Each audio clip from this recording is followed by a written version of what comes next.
4월 25일 오늘의 말씀은 민수기 18장 8절부터 20절입니다.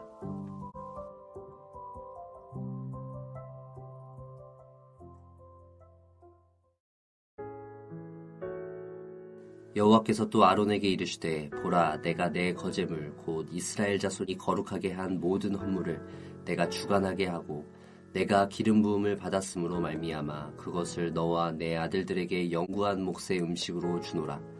지성물 중에 불사르지 아니한 것은 내 것이라. 그들이 내게 드리는 모든 헌물의 모든 소제와 속죄제와 속건제물은 다 지극히 거룩한즉 너와 내 아들들에게 돌리리니 지극히 거룩하게 여김으로 먹으라.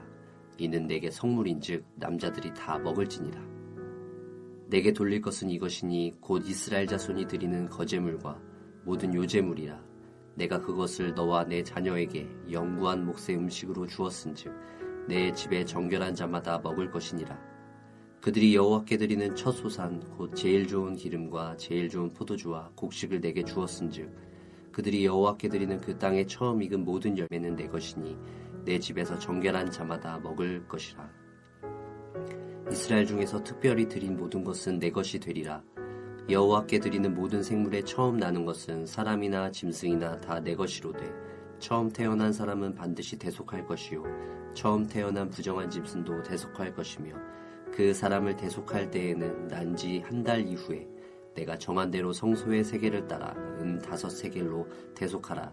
한 세겔은 20게라이니라.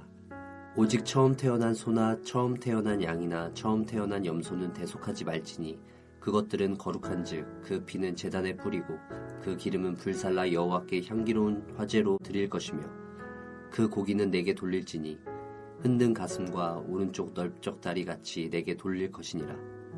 이스라엘 자손이 여호와께 거제로 드리는 모든 성물은 내가 영구한 몫의 음식으로 너와 내 자녀에게 주노니 이는 여호와 앞에 너와 내 후손에게 영원한 소금 언약이니라.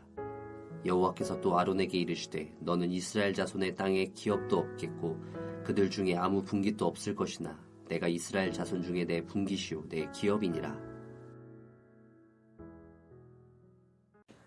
민수기 18장 8절에서 20절 말씀을 함께 묵상하겠습니다.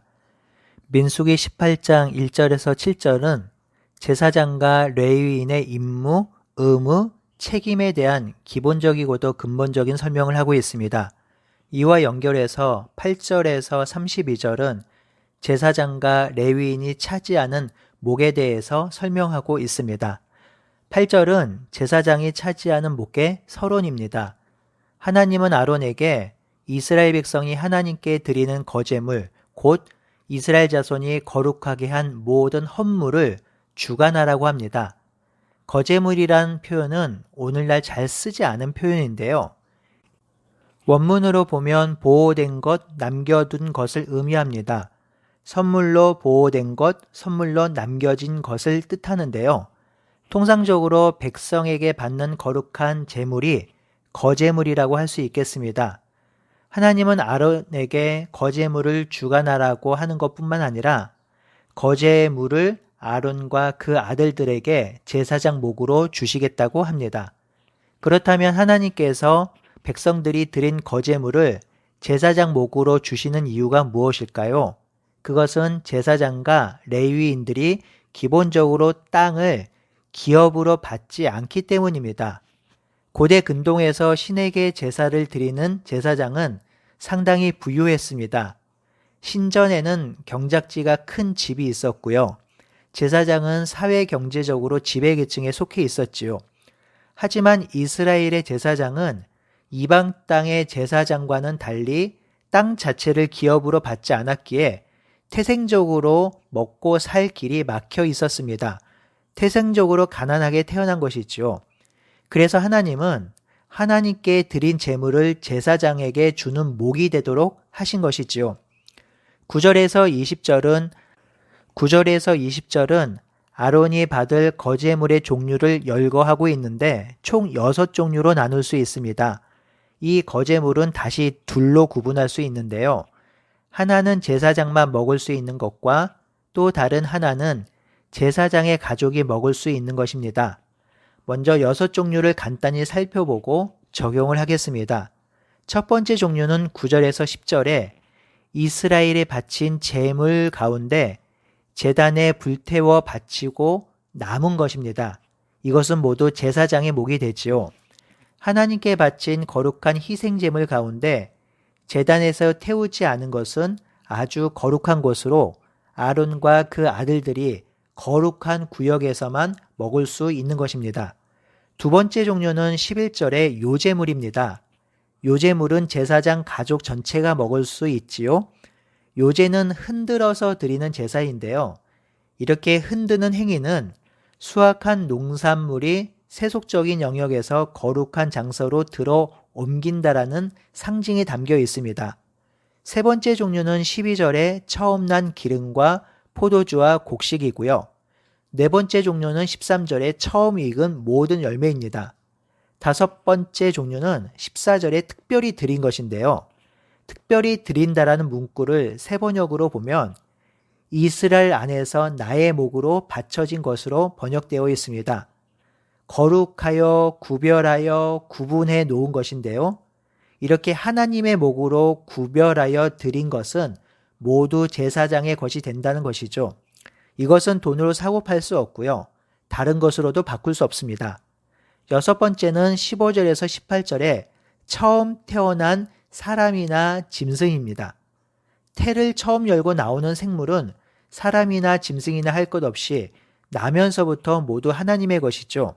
그러니 이것은 모두 제사장의 목으로 돌아갑니다. 그런데요, 여기서 두 가지 문제가 생기죠. 하나는 사람입니다. 처음 난 사람을 하나님께 드린다면 성전에 보내든지 아니면 죽여서 제물을 드리는 것이 되지요. 그런데 그렇게 할 수는 없으니 사람을 어떻게 드려야 하나 하는 문제가 생기지요. 또 하나는 첫 태생 중에 부정한 것 또는 부정하게 태어난 짐승입니다. 부정하게 태어났다는 것은 흠이 있게 태어난 것과 같은 의미 있죠. 이처럼 부정한 짐승은 하나님께 드릴 수 없지요.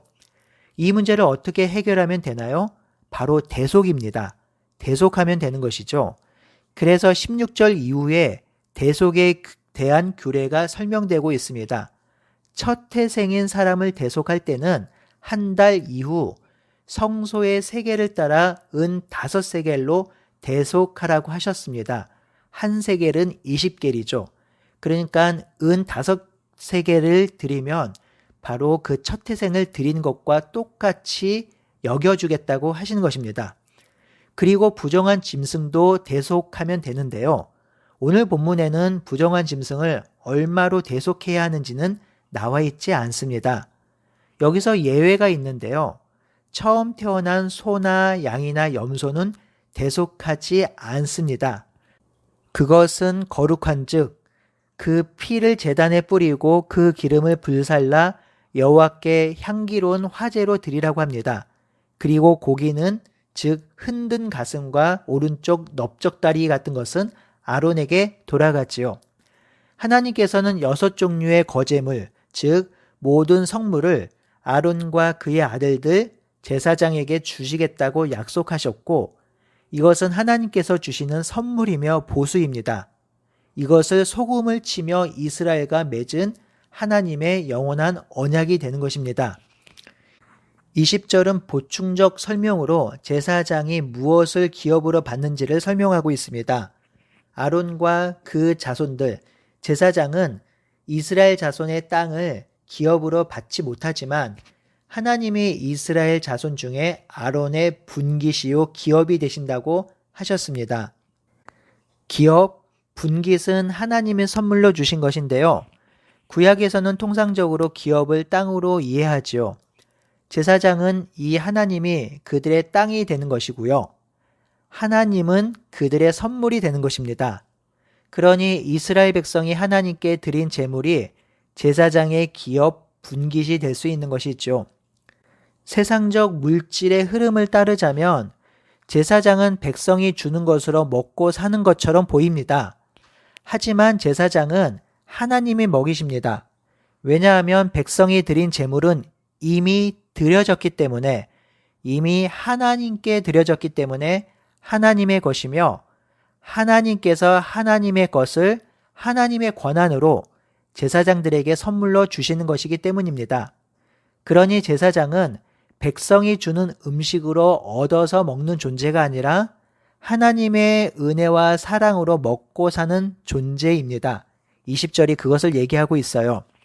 오늘 이 본문은 제사장이 취할 거제물에 대한 규례이기 때문에 우리 삶에 바로 적용하는 것이 쉽지 않습니다. 하지만 이런 관점으로 적용할 수 있겠지요. 베드로 사도는 성도를 왕같은 제사장이라고 하였습니다. 하나님을 세상에 드러내고 보여주고 세상과 하나님을 연결하는 제사장과 같은 존재가 바로 성도들입니다. 이 제사장과 같은 성도는 이 세상을 기업으로 받지 않습니다. 하나님이 성도의 기업이 되시는 것이지요. 그러니 성도는 이 세상의 것에, 이 땅의 것에 얽매이지 않습니다. 하나님이 성도의 기업이니까요.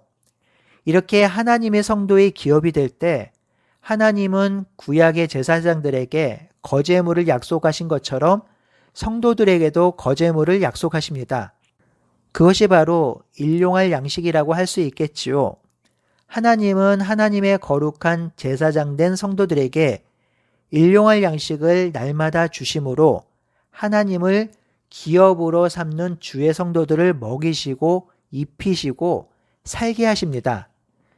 그러니 성도 여러분, 먹고 사는 문제는 하나님께 맡겨 드립시다. 하나님의 성도를 살리실 것입니다.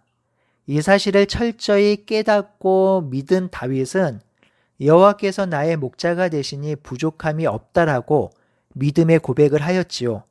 이는 진실로 신실한 고백입니다. 우리는 이 땅을 기업으로 받지 않습니다. 이 땅을 상속받지 않습니다. 우리는 하나님을 기업으로 받았고 하나님 나라를 상속받을 것입니다.